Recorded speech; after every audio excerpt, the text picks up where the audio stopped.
अपनी अपनी आस्था है। कोई अम्बेडकर अम्बेडकर कह करके मजाक उड़ाता है, कोई उन्हें भगवान मान करके नमन करता है। अच्छा, संसद में एक धक्का मुक्की हुई जिसमें सांसद भी घायल हुए। मोदी जी ने किसानों को 750 किसान शहीद कराने के बाद क्षमा नहीं मांगी 3 काले कानूनों को, तो मोदी जी का क्या बिगड़ गया? सत्ताधारी नेता कह रहे हैं कि वो तो मुसलमानों ने कब्जा कर रखा था, दबा रखा था मंदिर को।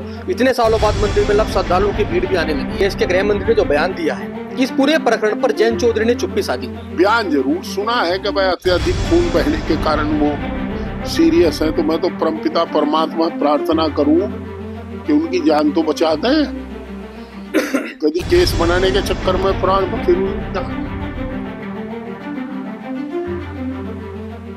नमस्कार, स्वागत है आपका न्यूज टी पर। मैं हूं आपके साथ गौरव चौटाला। बयान तो आपने सुना ही होगा, अंबेडकर अंबेडकर अंबेडकर। अगर इतना नाम भगवान का लेते तो सातों जन्म में स्वर्ग मिल जाता। ये बयान भारत के गृह मंत्री अमित शाह ने दिया है और इस बयान से देश की राजनीति में बहुत ही खलबली मची हुई है। आज हम मौजूद है जनपद मुजफ्फरनगर में और हमारे साथ में मौजूद है समाजवादी पार्टी के राष्ट्रीय महासचिव और मुजफ्फरनगर के सांसद हरिंदर मलिक। इनसे चर्चा करेगी कि क्या इस बयान का इनकी क्या प्रतिक्रिया होगी इनकी। देखिए, भगवान श्री कृष्ण भी है, भगवान विष्णु भी है, महेश भी है, गणेश भी है, भगवान श्री राम भी है, बहुत भगवान है। और जो लोकतंत्र में आस्था रखते हैं, अगर वो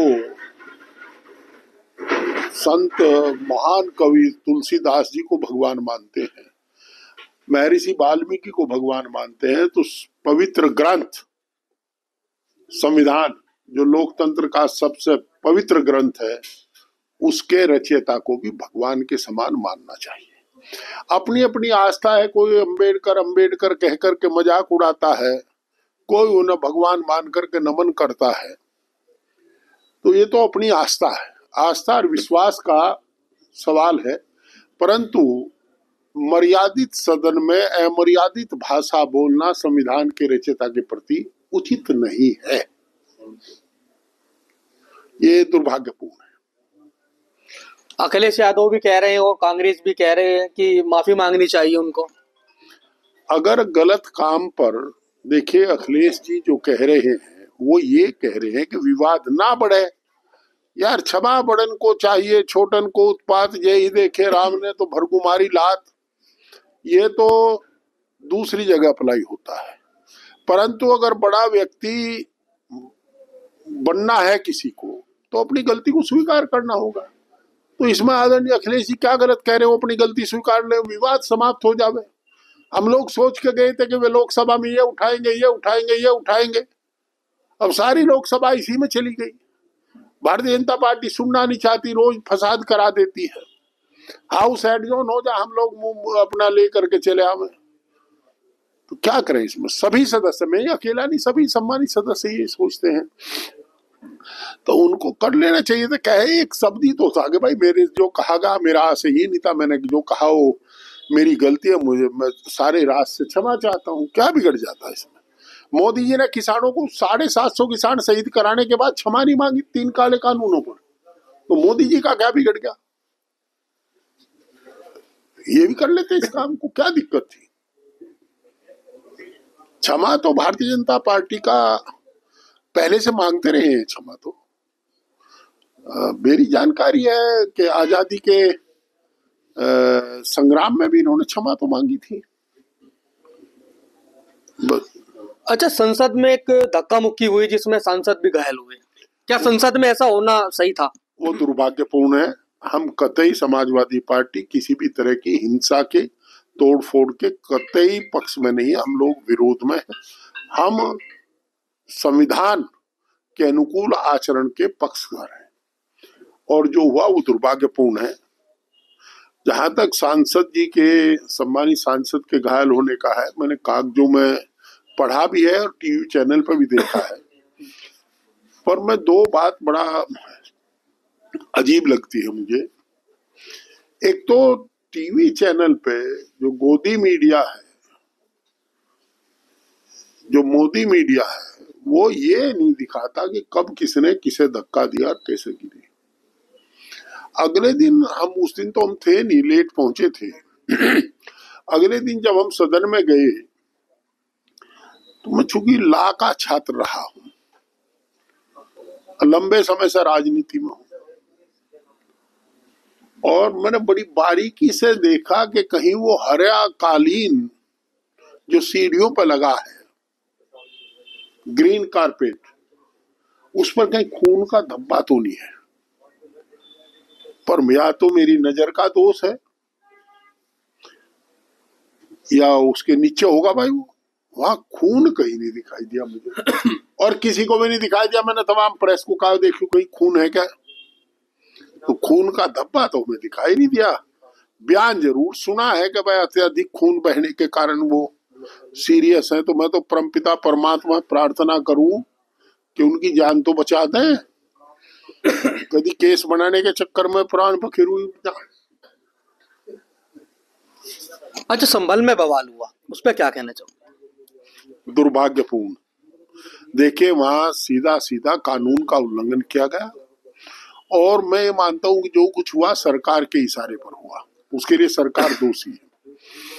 अधिकारी तो वही करेंगे जो सरकार कहेगी, और सरकार दोषी है। जब आपने एक बार 19 तारीख को सर्वे कर लिया था, तो फिर मैं कह रहा हूं कानून के जानकार ये बताते हैं कि उनको कोर्ट को रिपोर्ट देनी होती है, और वो रिपोर्ट देकर के फिर पुनः परमिशन लेते कि पूरा सर्वे नहीं हो पाया, अतः हमें दोबारा जाने की अनुमति दी जावे।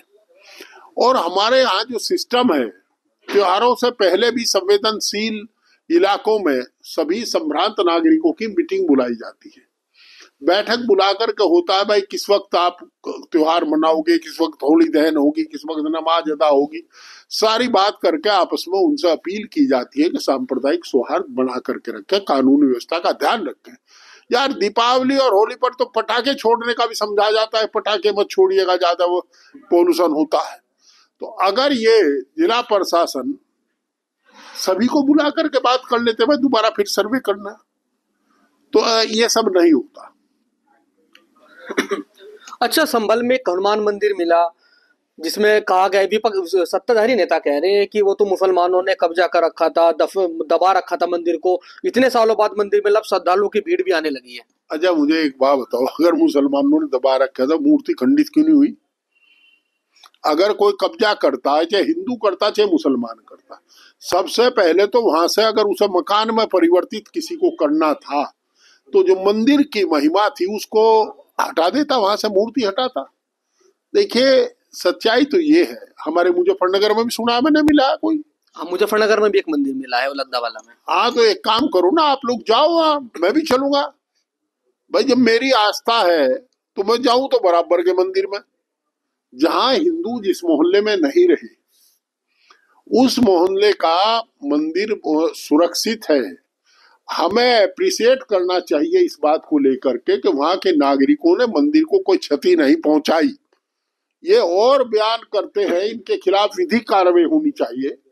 जो इस तरह के बयान देते हैं, कब्जा कर लिया था, ये कर लिया था, वो कर लिया था, शासन से प्रशासन से मैं अनुरोध करूंगा कि जांच करावे पहले सत्यता की, और जांच के आधार पर कानूनी कार्रवाई करे जो भी कोई। अगर बात करें मुजफ्फरनगर की, तो इसमें सत्ताधारी नेता कह रहे हैं कि वो तो 1977 में बना हुआ मंदिर था, और मुस्लिम आबादी बहुत तेजी से बढ़ी, जनसंख्या नियंत्रण कानून की बात भी भाजपा वाले करते हैं, जो रोक क्यों नहीं लगाते? फिर अब बहाने मार के कह भी देते हैं कि भाई मुस्लिम आबादी बढ़ी थी तो इसलिए हिंदू वहां से प्लान कर गया।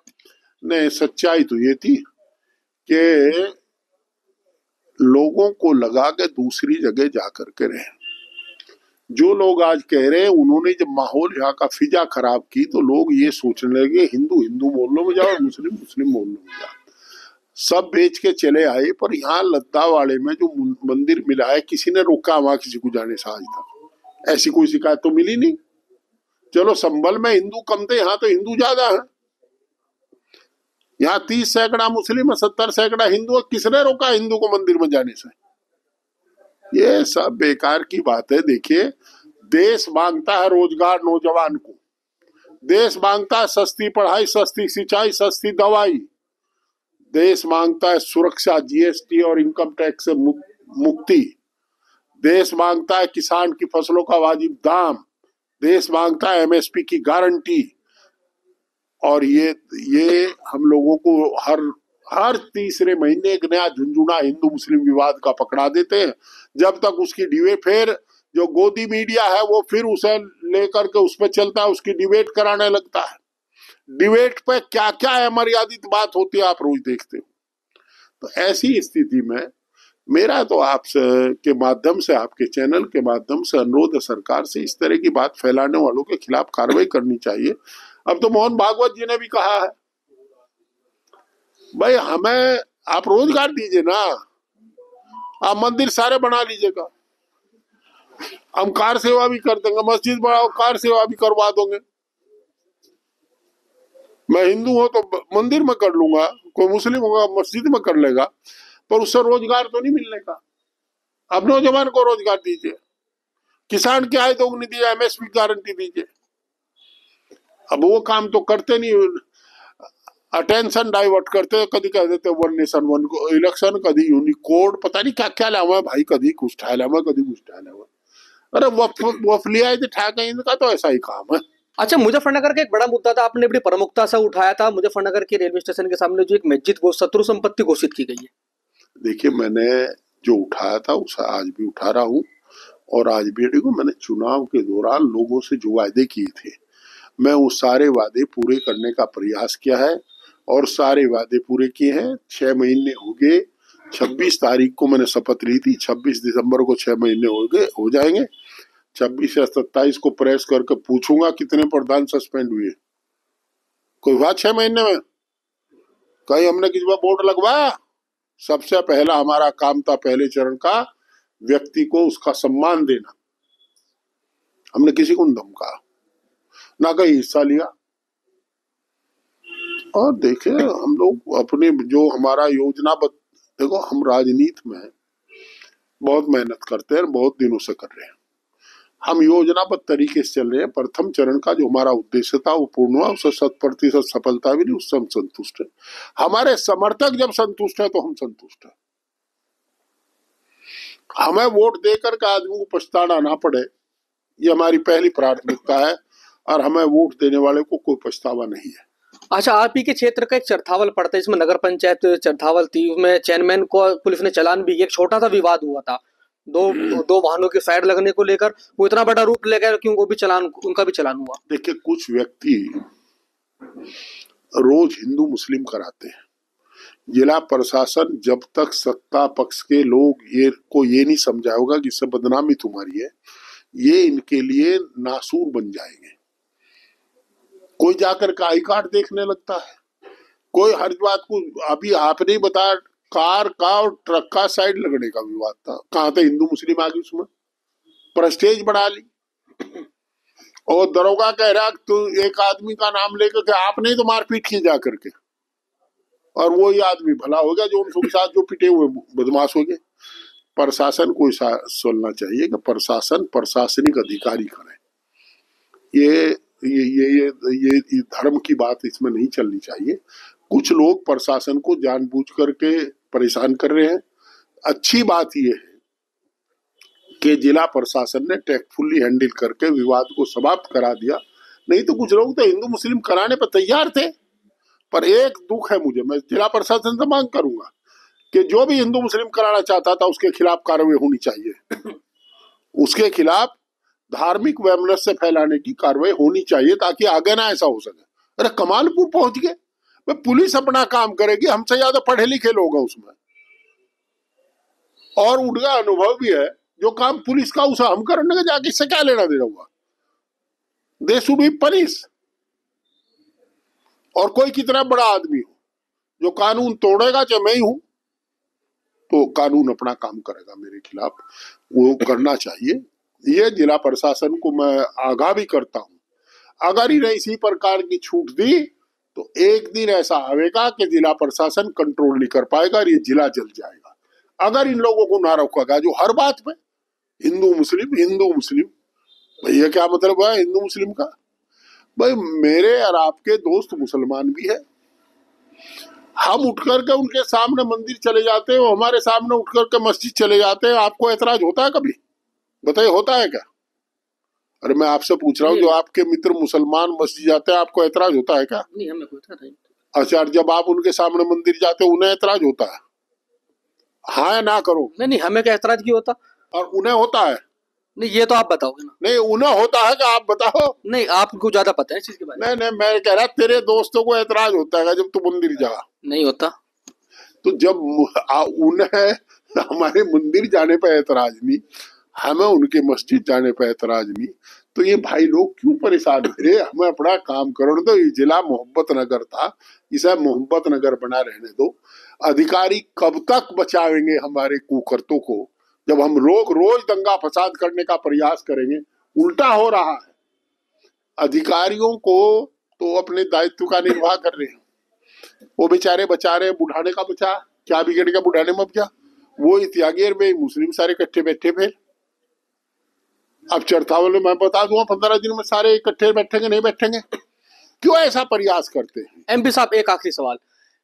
देश के गृह मंत्री ने जो बयान दिया है, इस पूरे प्रकरण पर जयंत चौधरी ने चुप्पी साधी हुई है। देखिए, जयंत चौधरी चरण सिंह के वारिस है। हम उस परिवार को बड़े सम्मान से देखते हैं, इसलिए मैं जयंत चौधरी पर कोई टिप्पणी नहीं करूंगा। और टिप्पणी भी करनी हो तो और पकड़ूंगा, उस पर क्यों करूंगा? हमारे नेता का लड़का, ये वो नेता है, वो हर सारी बुराई जयंत चौधरी के जुम्मे, सारी बुराई पर बोल रहे हुई। ऐसा ना करो यार। उधर जयंत चौधरी नौजवान है, पढ़ा लिखा है, उसे अपनी राजनीति करने दो, उसे हर जगह ना लपेट करो। हमें कह ले करो जो तो बात कह रही हो जयंत चौधरी को ना कहो। सत्ताधारी नेताओं पर तंज कसते हुए कहा है कि हर तीसरे महीने हमको एक धर्म के नाम पर, एक जाति के नाम पर एक झुंझुना थमा देते हैं और झुंझुने के नाम पर खाली बजाते रहो। और सबसे बड़ी बात जयंत चौधरी के बारे में जो कहा है कि जयंत चौधरी हमारे अपने हैं और चौधरी चरण सिंह वादी है और हम भी चौधरी चरण सिंह वादी है। यानी कि कहीं ना कहीं जो समाजवादी पार्टी के राष्ट्रीय महासचिव वीरेंद्र मलिक ने कहा है, तो कहीं सब 2027 में ये लगता है कि कहीं ना कहीं लगाव इनका या जनता के सामने कुछ और भी नजरिया आ सकता है। गौरव चौटाला, न्यूज 18, मुजफ्फरनगर।